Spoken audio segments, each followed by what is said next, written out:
नमस्कार, मैं हूं गंगेश गुंजन। मुख्यमंत्री हेमंत सोरेन ने झारखंड में एक इंटरव्यू के दौरान मगही और भोजपुरी के भाषा को लेकर जो कुछ बयान दिया है, उस पर पूरे प्रदेश में बवाल मचा है। राष्ट्रीय जनता दल उनकी सहयोगी पार्टी है सरकार में। उनके प्रदेश अध्यक्ष अभय सिंह जी हमारे साथ हैं। बहुत स्वागत है आपका। क्या है उस बयान के मायने और आपकी पार्टी उसे किस रूप में लेती है, ये सबसे पहले आपकी प्रतिक्रिया जानना चाहेंगे। धन्यवाद गुंजन जी। सबसे बड़ी बात है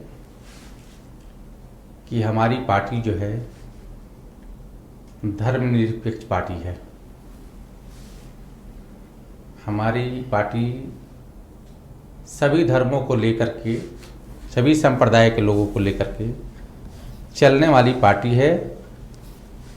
हम लोग किसी भाषा और मजहब में विवाद पैदा में नहीं करते हैं। हम लोग शुरू से ही। तो जो लोग ये भाषा के नाम पर विवाद खड़ा करते हैं, उसके बारे में क्या राय है आपकी?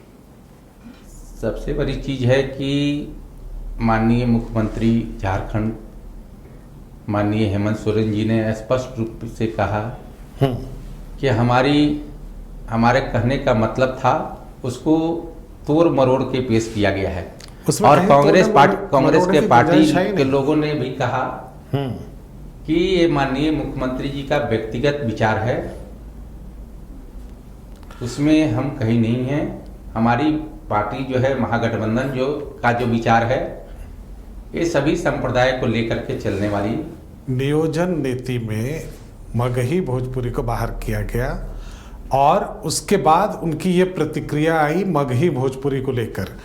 तो बहुत स्पष्ट है कि चूंकि इस भाषा उनका जो कहना है कि ये भाषा बोलने वाले दबंग हैं और ये इन भाषाओं को यहाँ लाना बिहारीकरण करना है प्रदेश का।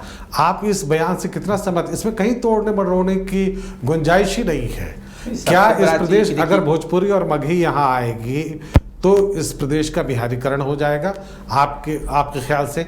ये मैं इसलिए आपसे पूछ रहा हूँ क्योंकि आपके मंत्री, आपकी पार्टी से जो यहाँ के मंत्री हैं, उन्होंने मुख्यमंत्री के विचार में सहमति व्यक्त की है। क्या पार्टी भी ऐसा ही सोचती है? नहीं, सबसे बड़ी चीज है कि पूरा झारखंड परिप्रेक्ष्य में, गरबा हो, पलामू हो या जितने बॉर्डर एरिया है, सभी पर माने लगभग मगही और भोजपुरी के लोग ही डोमिनेट करते हैं। तो मुख्यमंत्री जी का जो विचार आया है, जो उन्होंने कहा है, आप उसको एक बार सुनिए। भोजपुरी मगही बोलने वाले दबंग होते हैं, हमारी महिलाओं की छाती पर पैर रखते थे और भोजपुरी में कई तरह की गालियां देते थे। क्या इस तरह के अत्याचार की जो भाषा है वो उसके लिए जिम्मेदार है या फिर व्यक्ति जिम्मेदार होता है इसके लिए? या उनका कहना है कि भोजपुरी में गालियां दी जाती थी, इसलिए स्वाभाविक रूप से एक दबंग भाषा है, इसलिए इसको बाहर कर देना चाहिए। क्या भाषा इसके लिए जिम्मेदार है या व्यक्ति जिम्मेदार है? पार्टी क्या मानती है? देखिए, पार्टी का जो मानना है कि झारखंड और बिहार से कर के झारखंड हुआ है और हमारे नेता जो गरीबों, शोषितों, दलितों, अक़लियतों के जो मसीहा के रूप में गिने जाते हैं, उन्होंने ही राज्य का बंटवारा किया और बंटवारा करके उन्होंने ही एक लाइन उसमें किया कि चूंकि यहाँ जो गरीब लोग हैं उनका राज्य मिलने के लिए हमने राज्य को बांटा है। और उसमें एक लाइन कहा कि प्रथम जो मुख्यमंत्री होगा वो आदिवासी होगा। तो हमारा स्टैंड साफ है कि हम लोग भाषा को लेकर हम ये जानना चाहते हैं। पार्टी, चूंकि लालू प्रसाद यादव जी ने कभी ये भी कहा था कि उनकी लाश पर झारखंड बनेगा, ये बात भी उन्होंने कही थी कभी। और जिस समय की बात मुख्यमंत्री कर रहे हैं उस समय शासन में आप ही लोग थे, आपके लोग, उनका कहना है कि जो आंदोलनकारी थे उन पर दमन हुआ, उनकी भाषा, उन्होंने सीधा दमन इस तरह के शब्द का इस्तेमाल नहीं किया, लेकिन उनके कहने का मतलब यह था कि महिलाओं तक से क्रूरता हुई जब स्टेट को बांटने की बात हुई। और वो क्रूरता करने वाले कौन लोग थे? वो व्यक्ति नहीं थी, बल्कि वो भोजपुरी और मगही भाषा बोलने वाले लोग थे। क्या, मैं सिर्फ ये समझने की कोशिश कर रहा हूं, क्या भाषा अत्याचार करती है या व्यक्ति अत्याचार करता है? देखिए, मेरा स्पष्ट मानना है कि कभी लोग कहते थे पहले कि झारखंड को में जब एकजुट बिहार था तो झारखंड को चारागाह लोग समझता था कि चारागाह है, मगर वैसी कोई बात नहीं है। आज भी देख रहे हैं कि अगर पूरे झारखंड परिप्रेक्ष्य में देखिए तो राज्य बंटने से कितने लोग खुश हैं, कितने लोगों को रोजी रोजगार मिला, आज भी लोग पलायन कर रहे हैं। तो आपका कहना ये है कि राज्य बंटने के बाद भी जो प्रदेश की स्थिति थी उसमें कोई बदलाव नहीं हुआ, नहीं बंटवारा होता तब भी चलता, ठीक था। माने हम लोगों का अपना मानना है कि ठीक है, राज बटा है, बांटने वाले हमारे नेता हैं, हमारे राष्ट्रीय अध्यक्ष माननीय लालू यादव जी ही उस समय मुख्यमंत्री थे और उन्हीं के कलम से राज्य का बंटवारा भी हुआ। लालू प्रसाद जी कौन सी भाषा बोलते हैं अपने घर पे? देखिए, उनका जो भाषा है सामान्य जो भाषा है जो गांव में बोला जाता है। आज जो हमारे नेता जो लोकप्रिय हैं, जो भाषा बोली जाती है वहाँ पे मगही, भोजपुरी, अंगिका, मैथिली, कोई एक भाषा तो होगी, उसी में बात करते होंगे वो। बिल्कुल देखिए, क्या जहाँ भी जो भी है, कौन सी भाषा है उनकी? माने हम लोगों का जो भाषा है वहाँ, आप ये बोलने से सब चाह रहे हैं वो भोजपुरी में बात करते हैं? नहीं, भोजपुरी देखिए क्या है, हम लोगों का जो वहाँ जो भाषा है और यहाँ का जो भाषा है, हम बोलिए कि यहाँ के लोग हिंदी बोलते हैं कि नहीं? नागपुरी की बात करते हैं मगर हिंदी भी बोलते हैं लोग। बिल्कुल यहाँ की अन्य भाषाएं भी हैं। आप क्या होता है कि हर 10 किलोमीटर पर हाँ आदमी का टोन बदलता है। जैसे यहाँ से चले जाइए, आपका माने जस्ट बगल में बुंडू चले जाइए, वहाँ पचपरगनिया बोलता है लोग, जाता है कोस तो आगे चले जाइए तो खोट्ठा बोलता है लोग, हाँ तो कहीं हो बोलता है लोग। बिल्कुल, ये तो पूरे भारत के लिए भाषा तो सबका एक है। बिल्कुल, पूरे भारत के लिए, पूरे भारत में ऐसा नहीं है कहीं भी जी कि भाषा के आधार पे कहीं बंटवारा होता है। अच्छा, तेजस्वी यादव आ रहे हैं अभी, आप लोग पूरी तरह से तैयारी में लगे हैं। आपका पार्टी की क्या कोशिश है पूरे प्रदेश में, किस स्तर पे काम करना चाहते हैं आप लोग?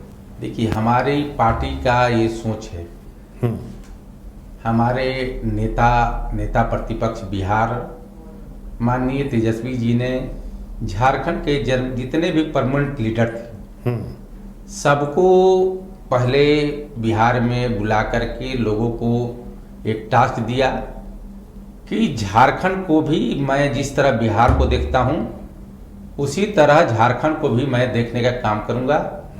और उन्होंने स्पष्ट तौर पे उसी दिन कहा कि महीना के तीसरे सैटरडे और संडे को 2 दिन मैं झारखंड में रहूंगा। और झारखंड में हम लोग जो पुराना जो मेरा आधार था कि 15-16 विधायक हमारे हुआ करते थे, हम उस स्टेज तक झारखंड में अभी चुनाव में 3 वर्ष समय है। 2024 में पार्लियामेंट का चुनाव है या विधानसभा का चुनाव है, दोनों चुनाव 2024 में है। और 2024 में संगठन को मजबूत करने के लिए हमारा ग्रास रूट पर जो पार्टी का जो नीति और सिद्धांत है उसको ले जाने के लिए हम लोगों को एक टास्क मिला है और हमने जब वहाँ से आकर के यहाँ कोर कमेटी की बैठक की और बैठक करके हम लोगों ने पहले जिला अध्यक्ष और प्रभारियों की बैठक की और 24 जिला विंग के भी अध्यक्ष लोगों की बैठक की और हम लोग लगभग 9 घंटा तक बैठक किया। जो आधार ज्यादातर आधार था वो इलाका था जहां बिहार से आप सटे एरिया है, झारखंड का नहीं वहीं आधार नहीं था, ज्यादा बड़ा माने ज्यादा बड़ा आधार वो था। हाँ, कि जो बॉर्डर एरिया है उस पर राष्ट्रीय जनता दल का पकड़ पहले से, ये सब इलाका जो नहीं था, पलामू गढ़वा ही नहीं, पलामू गढ़वा इधर चले जाइए तो माने चतरा से चले आइए तो वो क्या नाम है, कोडरमा से चले जाइए तो गिरिडीह से चले जाइए तो वो क्या बोलता है देवघर से चले जाइए तो गोडा से चले जाइए तो राजमहल, माने तमाम जगह पर। उसके बाद हाँ, हम लोगों का 2 मंत्री आपका जमशेदपुर कोल्हान क्षेत्र में भी मंगल सिंह लमाय और हम लोग के मंत्री क्या नाम है मंत्री रहे हैं पश्चिमी सिंहभूम से भी। तो हम लोग का आधार है और उसी आधार पर हम लोग फोकस करेंगे।